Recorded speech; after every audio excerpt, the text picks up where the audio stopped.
When God's presence entered the tabernacle that the children of Israel built as a dwelling place for God, no one could come near to God. This was a problem, since God's purpose was to dwell among his people. Exodus 25, verse 8. And let them make me a sanctuary, that I may dwell among them. As the book of Leviticus opens, God calls out to Moses from the tabernacle and gives Moses instructions on how to approach him. Anyone who wanted to draw near to God was to do so through an offering God calls a bring near. The bring near allows someone to draw near. The blood of the offering provides atonement, which means protective covering for the one bringing the offering. It is only through the protective covering of the offering that anyone can safely approach God. Yeshua, our Messiah, is the ultimate offering whose blood provides us with atonement so that we can approach God. Atonement is not the purpose of the offering. It is the means by which the purpose is achieved. The purpose is so that man could approach God and have a relationship with him. I'm Dan Cathcart, and this is Words from Our Father.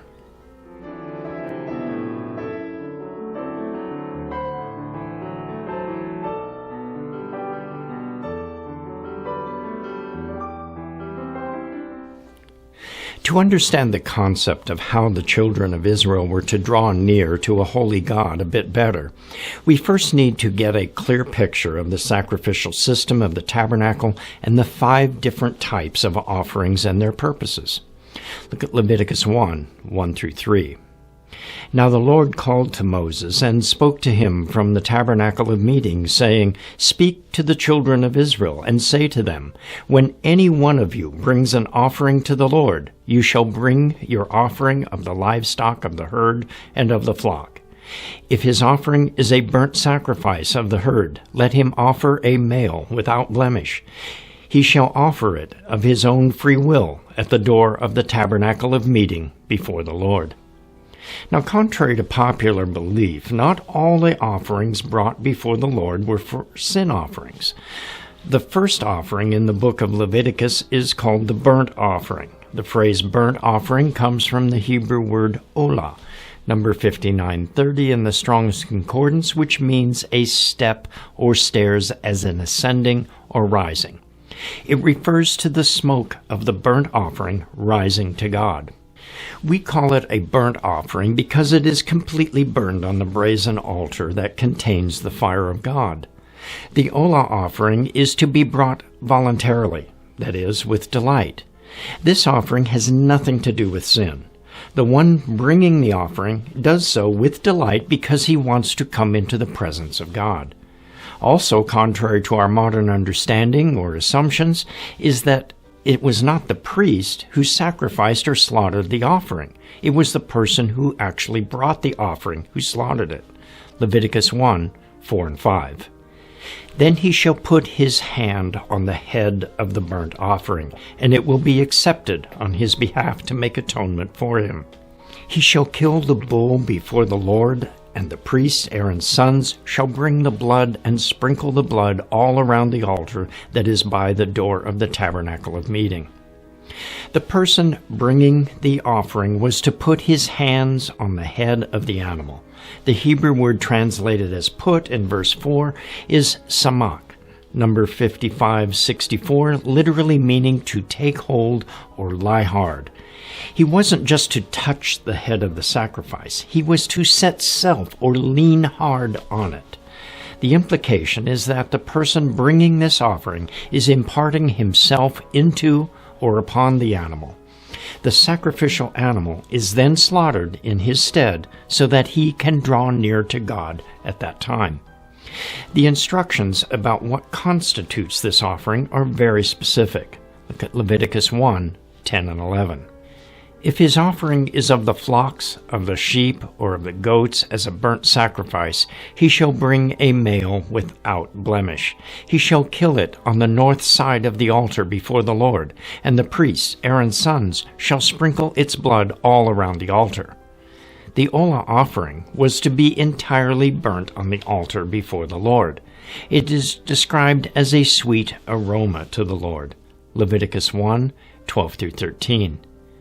And he shall cut it into pieces, with its head and its fat, and the priest shall lay them in order on the wood that is on the fire upon the altar. But he shall wash the entrails and the legs with water. Then the priest shall bring it all and burn it on the altar. It is a burnt sacrifice, an offering made by fire, a sweet aroma to the Lord. The next offering mentioned in the book of Leviticus is an offering that is sometimes a little confusing because our English Bibles translate it as a meat offering or at other times as a grain offering. Now this is because its detailed descriptions in Leviticus describe it as being an offering of flour or grain. Leviticus 2, verse 1. When anyone offers a grain offering to the Lord, his offering shall be of fine flour, and he shall pour oil on it and put frankincense on it. The phrase grain offering is the Hebrew word mincha, number 4503, meaning a portion, donation, or gift.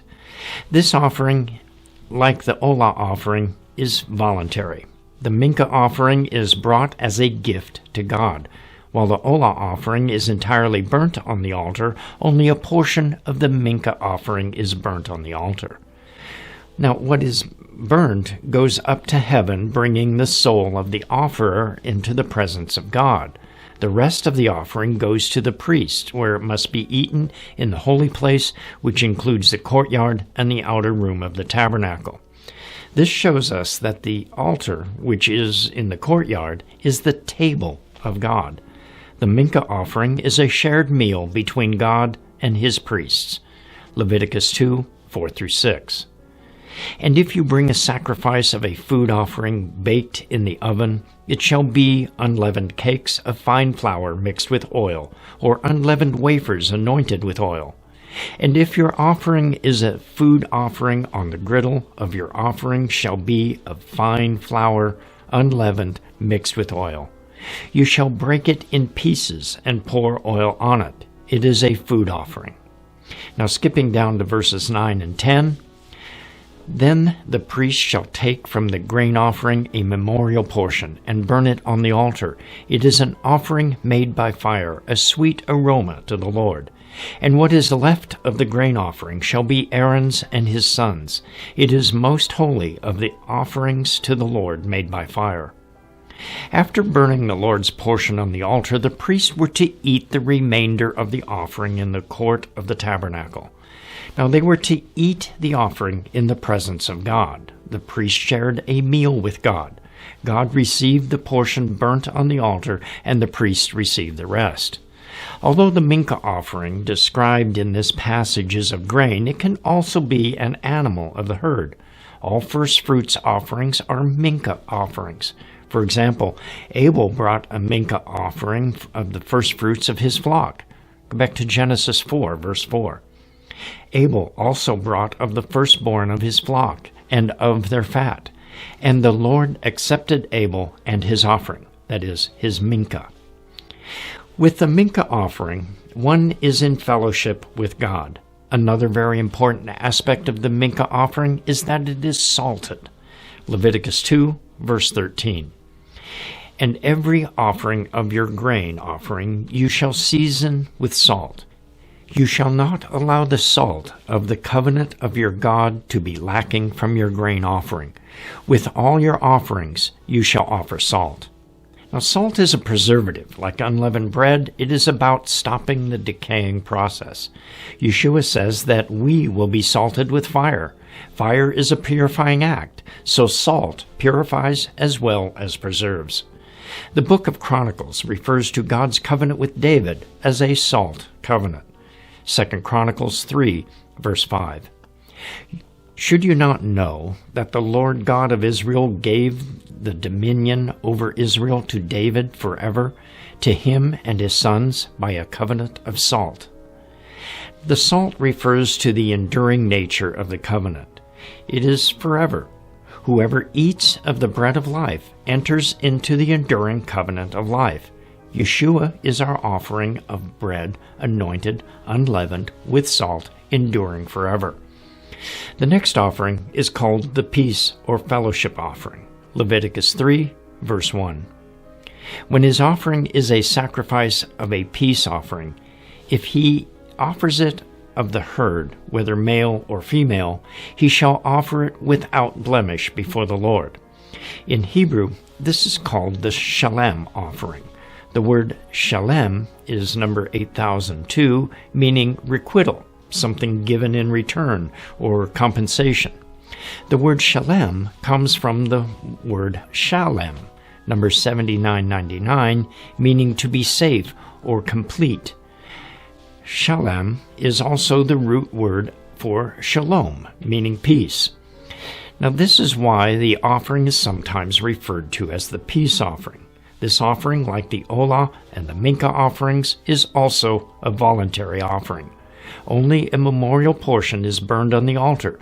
The rest of this offering is to be eaten by the one bringing the offering with his family and friends on the day that it is offered.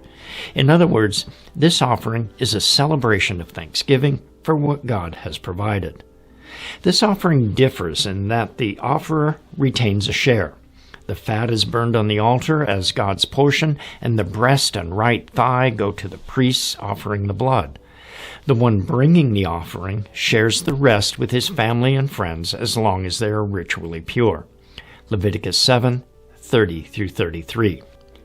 His own hands shall bring the offering made by fire to the Lord. The fat and the breast he shall bring, that the breast may be waved as a wave offering before the Lord. And the priest shall burn the fat on the altar, but the breast shall be Aaron's and his sons. Also the right thigh you shall give to the priest as a heave offering from the sacrifices of your peace offering. He among the sons of Aaron, who offers the blood of the peace offering and the fat, shall have the right thigh for his part. This offering is to be brought with bread and wine. It is also brought in thanksgiving, in fulfillment of a vow, or as a free will offering. It is a shared meal with God, the priests, and the family and friends. This offering is very similar to the original Passover sacrifice. The blood on the doorpost and lintels is like the blood on the altar and shows that the household has invited the presence of God into their homes. The angel of death passes over that household. The inhabitants of that household have passed from death to life. The fat and the inner parts, which are God's portion, are roasted in the fire. The rest of the offering belongs to the family, and thus becomes a shared meal with God. Now, like the peace offering in the fulfillment of a vow, any portion left over, including the fat and the inner parts, was to be burned the next morning. The last two offerings are the sin offering and the guilt or trespass offering. These two offerings are the only offerings that someone is required to make when the circumstance dictates. Leviticus 4:1-2. Now the Lord spoke to Moses, saying, "Speak to the children of Israel, saying, if a person sins unintentionally against any of the commandments of the Lord in anything which ought not to be done, and does any of them." Now this passage continues with detailed instructions on bringing a sin offering based on who the person is that committed the sin. This division includes the priesthood, the ruler of the people, and the common people. There is also a sin offering requirement for if the entire nation commits a sin. Now notice that the sin offering is for a sin committed unintentionally. In fact, the word sin is in this passage is chata, number 2398, meaning to miss the mark. We don't intentionally miss the mark that we are aiming for. When the person or people who have committed the unintentional sin realize their mistake and confess it, they are to bring a sin offering. So the sin offering is brought when someone accidentally transgresses the Torah of God, not when it is intentionally broken. The sin offering brings atonement, or a protective covering for the one bringing the offering, and fellowship with God is then restored. The guilt or trespass offering is similar to the sin offering and is brought when a transgression of the Torah occurs that may be a necessity of life, such as touching the body of an unclean animal or touching a dead human body, or when someone sins against another person. Leviticus 5:5-6. And it shall be, when he is guilty in any of these matters, that he shall confess that he has sinned in that thing, and he shall bring his trespass offering to the Lord, for his sin which he has committed, a female from the flock, a lamb, or a kid of the goats as a sin offering. So the priest shall make atonement for him concerning his sins. The phrase trespass offering is the Hebrew word asham, number 817, meaning guilty. The person is guilty of the offense. If the offense caused harm, restitution had to be made. After restitution is made, the trespass offering is then brought, and atonement is made for him. He can once again go safely into the presence of God. So what is the purpose of all of these offerings? Does the sacrifice of animals and offerings of food and drink really provide atonement for those bringing the offerings? In all cases, this system of offerings and sacrifices is to allow someone to draw near to God, whether it is a voluntary offering in pure delight in God, bringing a gift to God, an offering of thanksgiving to God, or for the purpose of repairing a broken relationship with one's neighbor or with God. God set up this system for his people so he could truly dwell among them and be their God. The sacrificial system was not for anyone who wasn't one of God's people. It wasn't designed to be practiced by the Canaanites, the Egyptians, or any other people or nation. It was for the people the Lord brought out of Egypt and took for his own. It was for the people who were already in covenant with him. Now, did you catch that? This sacrificial system was not instituted to bring someone into covenant with God. It was for those already in covenant with him. But if the offerings at the altar of God are for those who are already in covenant with him, how do we enter into the covenant with God today? Now, with no temple or priesthood in place, how is atonement and restoration then achieved? It all returns to the beginning of God's plan when he rescued the children of Israel from their bondage in Egypt and vowed to take them as his people. It all begins with that original Passover. The sacrificial system was only a shadow of things to come. Ultimately, only God can afford the redemption price and to restore our relationship with each other and with him. The writer of the book of Hebrews gives us the answer to these questions. Hebrews 9:11 through 15. But Christ came as high priest of the good things to come, with the greater and more perfect tabernacle not made with hands, that is, not of this creation. Not with the blood of goats and calves, but with his own blood he entered the most holy place once and for all, having obtained eternal redemption. For if the blood of bulls and goats and the ashes of a heifer, sprinkling the unclean, sanctifies for the purifying of flesh, how much more shall the blood of Christ, who through the eternal Spirit offered himself without spot to God, cleanse your conscience from dead works to serve the living God? And for this reason he is the mediator of the new covenant, by means of death, for the redemption of the transgressions under the first covenant, that those who are called may receive the promise of the eternal inheritance. Yeshua has paid the ransom price for all men who identify themselves with him. In this sense, Yeshua is our guilt offering. Isaiah wrote of the suffering servant who would be that guilt offering. Isaiah 53:10 and 11. Yet it pleased the Lord to bruise him. He has put him to grief. When you make his soul an offering for sin, he shall see his seed. He shall prolong his days, and the pleasure of the Lord shall prosper in his hand. He shall see the labor of his soul, and be satisfied. By his knowledge my righteous servant shall justify many, for he shall bear their iniquities. And Paul tells us that Yeshua was the one who fulfilled this prophecy. 1 Timothy 2:3 through 6. For this is good and acceptable in the sight of God our Savior, who desired all men to be saved and come to the knowledge of the truth. For there is one God and one mediator between God and men, the man Christ Jesus, who gave himself a ransom for all, to be testified in due time. Yeshua is found in each of the offerings and sacrifices, first established in the wilderness when God took the children of Israel as his own special people.